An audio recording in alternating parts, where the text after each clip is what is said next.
কোবানটা কোবাইতেছে, কোবা শামসু। আজকে কোবা শামসুর মতো কাজ হইতেছে। আমরা বহুতজন লোক নিছি এই জমির মধ্যে, আজগা কোবাকুবির কাম চলতেছে। আমরা চারাগুলাই মাটির ভিতরে দিতেছি। এখানে দেশীয় আমের চারা আছে, কিছু কাঠের চারা আছে, দেশি কাঠের চারা আছে। আমাদের জমিটা বিশাল বড়, ওই শেষ মাথা পর্যন্ত ওই যে দেখা যাচ্ছে ওইগুলো কাঠের চারা। এবং আমরা আজকে এখানে আমি সহ 6 জন কাজ করতেছি। প্রায় সময় লোকজন নিয়ে কাজ করতে হয়, বাড়তি লোক। আমাদের বাগানে যে লোকগুলো আছে এগুলা কয়দিন ধরে মারাকাঠির কাজে ব্যস্ত। এই যে এগুলো দেখা যাচ্ছে আমাদের মেহগনি কাঠের চারা।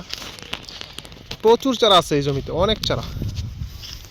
টোটালে প্রায় 8 থেকে 10 হাজার চারার মতো হবে কাঠের। আর এই যে এই দিকটা জাম আছে, দেশি আম আছে, সবগুলো মাটির ভিতরে দেওয়া হইতেছে। যে প্যাকেট দেখা যাচ্ছে। ইনশাল্লাহ পাশে থাকবেন, প্রত্যেকটা ভিডিও আপডেট দেবো ইনশাল্লাহ আমরা কি কাজ করতেছি ধাপে ধাপে।